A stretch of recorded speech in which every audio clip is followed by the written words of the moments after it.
Hello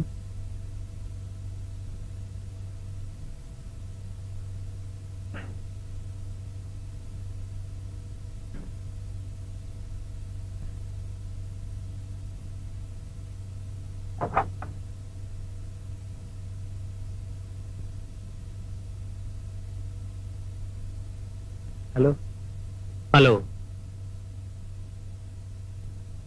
കുറെ നാളുകളിൽ കണ്ടിട്ട്. ധ്യാനമോ സഞ്ചാരമോ ഏതായിരുന്നു? ഞാനിന്നലെ വീട്ടിൽ വന്നിരുന്നു, കണ്ടില്ല. നാളെയോ മറ്റന്നാളോ അങ്ങോട്ട് കടക്കും. ഓക്കെ.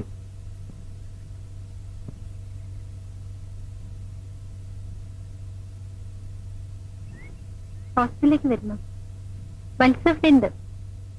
ഇപ്പോഴേതായാലും ഇല്ല. വൈകുന്നേരം മത്സ്യ കാണണമെന്ന് പറയൂ. എവിടെ വെച്ച്? അത് മത്സ്യക്കറിയാം.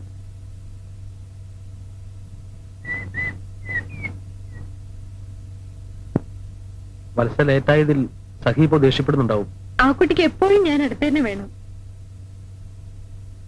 എനിക്കും രമണി ഇഷ്ടമാണ്.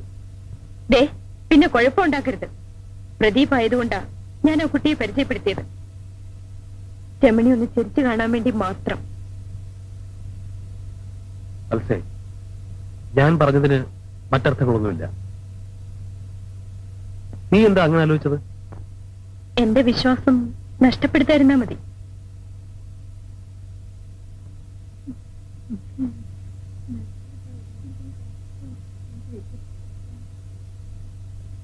എന്താ എത്രയും താമസിച്ചത്?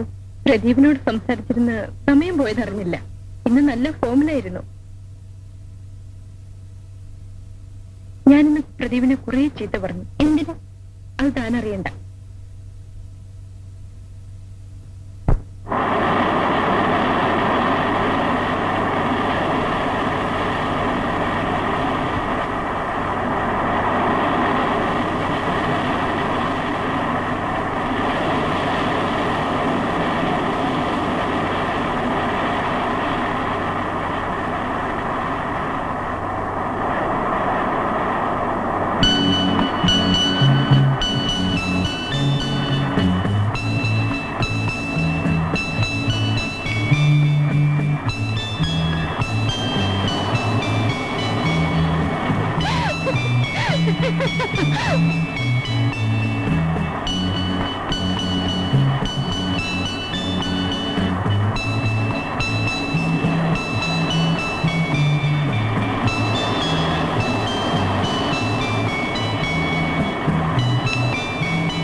ആലോചിക്കുന്നത്? നമുക്ക് പോകാം പ്രദീപ്. കുറച്ചു നേരം കൂടി ഇരിക്കൂ. ഒരിക്കലും മടുപ്പിക്കാത്ത ഒന്നാണ് കടൽ. പല രാത്രികളിലും ഈ വേലിയേറ്റത്തിലുള്ള സംഗീതം കേട്ട് ഞാൻ ഉറങ്ങിയിട്ടുണ്ട്. ഇവിടെ ഇരുന്നാൽ കവിത എഴുതാൻ പറ്റുമോ? ജീവിച്ചിരിക്കുന്ന മഹാന്മാരെ പറ്റി ചരമഗീത എഴുതി സൂക്ഷിക്കുന്ന മഹാകവികളെ കണ്ടിട്ടില്ലേ? അവർക്ക് ഇവിടെ വരണം കവിത എഴുതാൻ. എപ്പോഴും പുസ്തകവും ഡയറിയുമായി പുഴയെയും കടലിനെയും നോക്കി കവിത എഴുതുന്ന സിനിമയിലെ കവികളെ കണ്ടിട്ടില്ലേ? അവർക്കും ഇവിടെ സൃഷ്ടി നടത്താം. എനിക്ക് ദുഃഖമാണ് എന്ന് വിളിച്ചു കരയുന്ന സർക്കാർ കവികളില്ലേ? അവർക്കും ഇവിടെ വരണം കവിത എഴുതാൻ.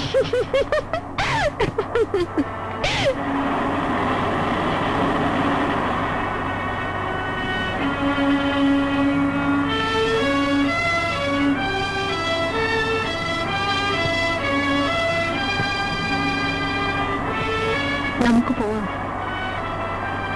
സമയം ഒരുപാടായി. രമണിക്ക് പേടി തോന്നുന്നുണ്ടോ?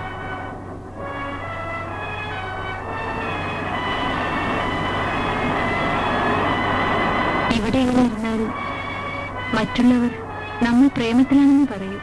അങ്ങനെ പറഞ്ഞാൽ എന്താ? ഞാനിങ്ങനെ ആയിക്കൂടാ. എനിക്കത് പാടില്ല.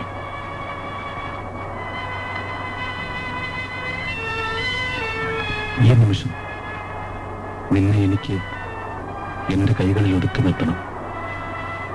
ഈ കടലിന്റെ ശബ്ദം കടം വാങ്ങി എനിക്ക് പാടണം. സ്വന്തമാക്കാനല്ല, സ്നേഹിക്കാൻ, സ്നേഹിച്ചു മരിക്കാൻ. പ്ലീസ് നമുക്ക് പോവാം.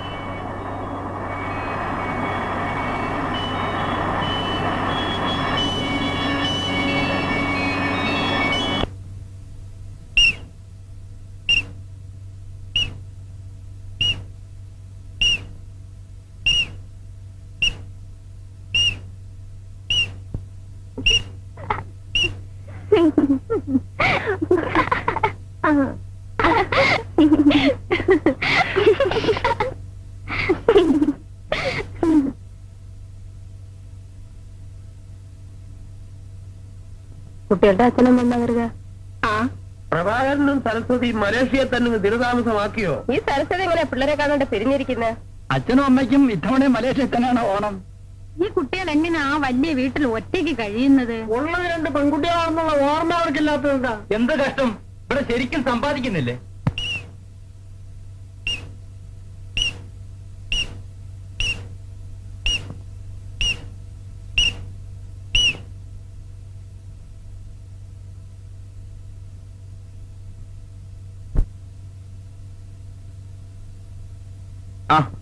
റെഡിമെയ്ഡ് കാപ്പിയോ?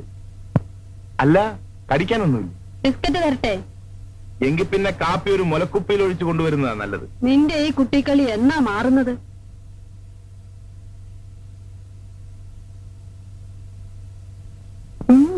സാറേ, സ്വല്പം അടിക്കുന്നോ? വേണ്ട. എങ്കിൽ വലിയ സാറ് കഴിക്കേ. വേണ്ട.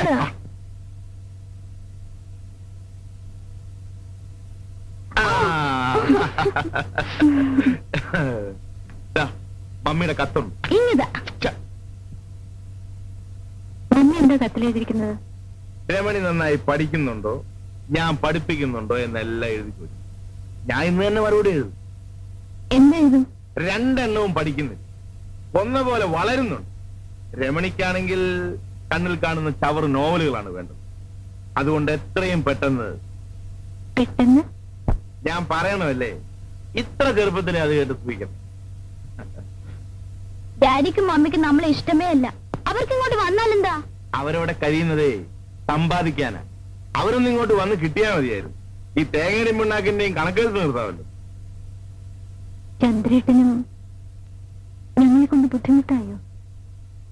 ആഹാ, മോള് പ്രായത്തിനൊത്ത ചോദ്യങ്ങൾ ചോദിച്ചാൽ മതി. ഇരുന്ന് പഠിക്കും.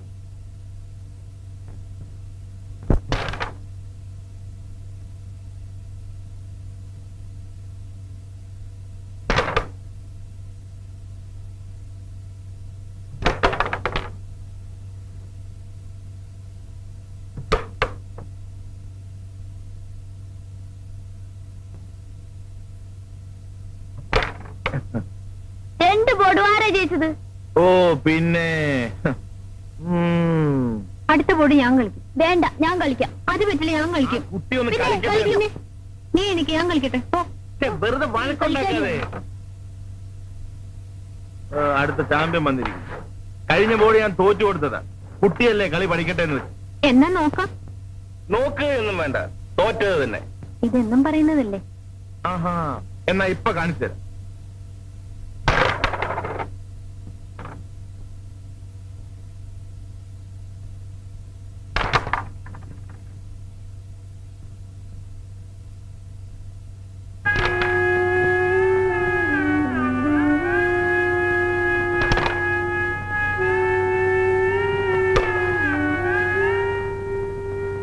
Come on, hurry up.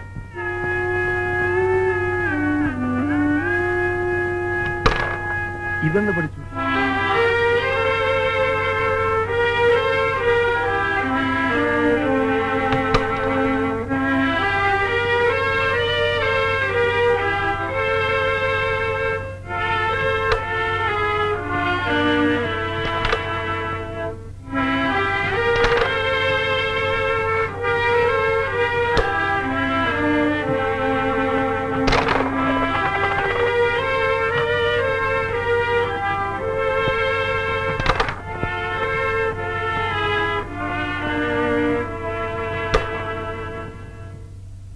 ഇപ്പൊ ആരാ ജയിച്ചത്?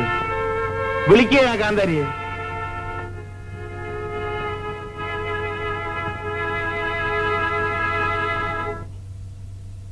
എന്തിനാ എന്റെ കുട്ടി ഈ മഴയത്ത് നനയാൻ പോയത്? പോയി ഈറ മാറൂ.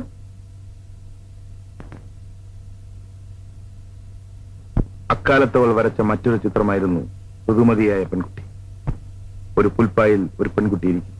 പാതിയടഞ്ഞ കണ്ണുകളിൽ നിഷ്കളങ്കതയ്ക്കായിരുന്നു ഊന്നൽ. പക്ഷെ ചുണ്ടുകളുടെ കോണിൽ പതിയിരിക്കുന്ന നാണത്തിൽ പൊതിഞ്ഞ ചിരിയിൽ ഞാനും ഒരു പെണ്ണായി എന്ന ഭാവം. കറുത്ത കരയുള്ള മുണ്ടും കറുത്ത പുള്ളികളുള്ള ഇറക്കം കുറഞ്ഞ ജാക്കറ്റും, മാറിൽ കൂമ്പുന്ന യുവത്വം, കവിളുകളുടെ അന്ത്യത്തുടുപ്പിൽ നേർത്ത വിളർച്ച വ്യക്തമാക്കി. അവൾ ഉറക്കമായെന്ന് തോന്നുന്നു. കഴിഞ്ഞ അരമണിക്കൂറായി ഒന്ന് തിരിയാൻ പോലും കഴിയാതെ ഇവിടെ ഇരിക്കുന്ന എനിക്ക് ഇപ്പൊ രക്ഷപ്പെടാൻ തോന്നുന്നു. ഒച്ചയുണ്ടാക്കാതെ പുറത്തിറങ്ങുകയാണ് വേണ്ടത്.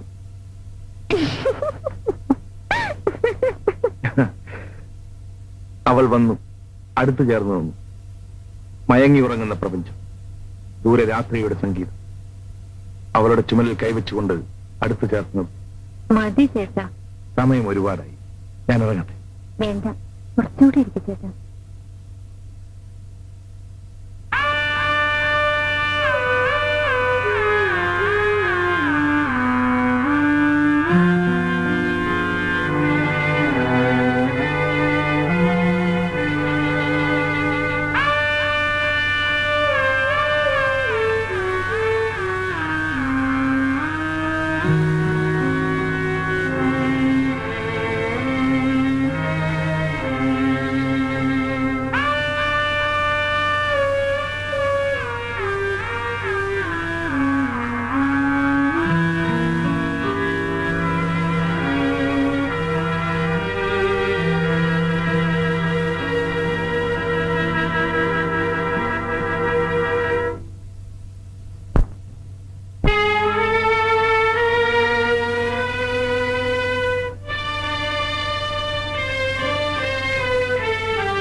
അനുസരിക്കുന്നില്ല. ഒന്നിങ്ങ് വന്നേ. ഞാൻ പോട്ടെ.